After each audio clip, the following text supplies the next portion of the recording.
il est là-bas dans des eaux, il est noyé dans des eaux, et il y a pas où s'accrocher. Il est complètement porté par le courant. Et il arrive dans les profondeurs de l'eau. Veshibolet shetaftu.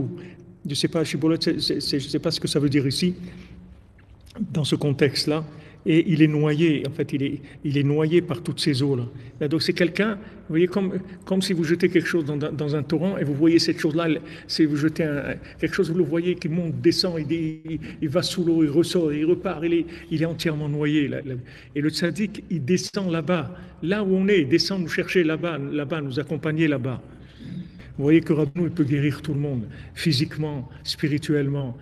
Toutes les maladies dont on a été atteint, ces flèches qui sont rentrées en nous, elles ont rendu fous. C'est-à-dire on a des choses dans nos têtes, on a des émotions, on est sensible à des choses qui sont pas. C'est pas comme ça qu'on doit être. C'est pas comme ça qu'on doit être. On est complètement métamorphosé. On n'est pas ce qu'on doit être.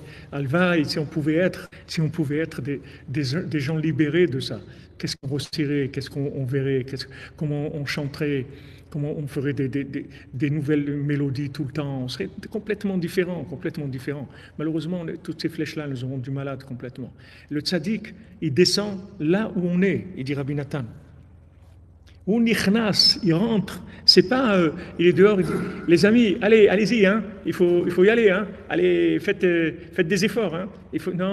Non, il dit pas ça. Il rentre avec vous, il vous prend par la main et il dit, allez, viens avec moi, suis-moi, comme l'oncle de la forêt. Il dit, allez, viens, ça suffit de courir derrière les vaches. Ça suffit, viens avec moi, suis-moi.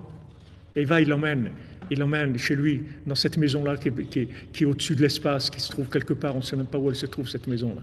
C'est une maison au-dessus de l'espace. Et là-bas, il lui donne à manger des choses extraordinaires. Il lui donne ce petit kéli-là, ce petit objet, ce petit outil qui va chanter sur les animaux. Et après, il lui dit, allez, va, fais ton chemin, va par là-bas, et tu vas arriver à ton... Regardez, il rentre avec nous. Il rentre avec nous. C'est pas... Les conseillers ne sont pas les payeurs. Ça, c'est un conseiller qui paye. Il paye. Shalom Abdel, shalom. Où vous avez trouvé quelqu'un qui va descendre avec vous?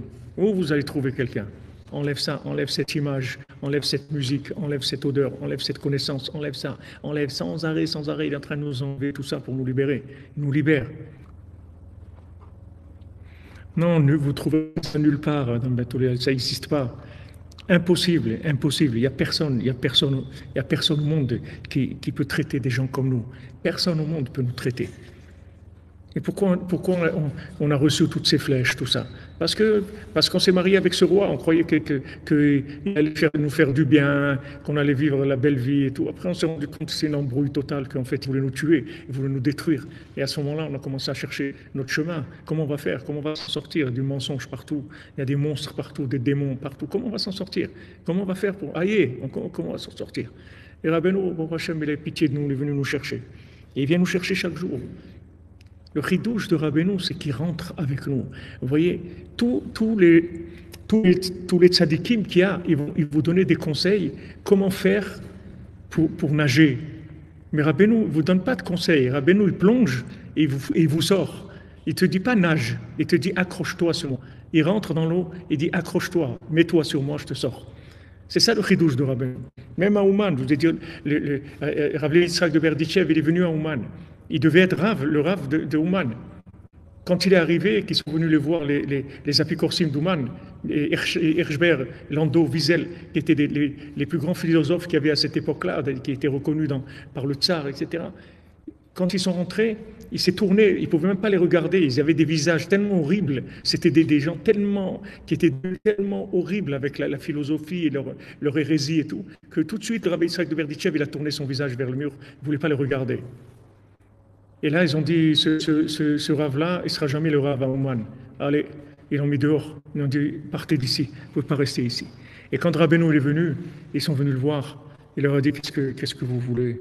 Ils ont dit, on a entendu qu'il y avait un grand homme, alors on est venu le voir.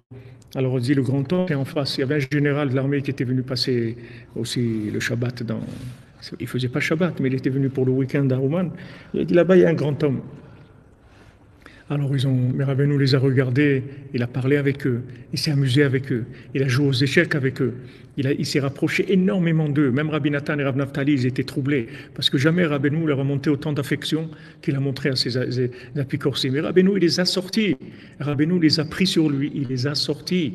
Des gens qui avaient juré de jamais prononcer le nom de Dieu, des gens qui étaient des hérétiques de folie, des philosophes, des gens d'un degré d'impureté, de perversion incroyable.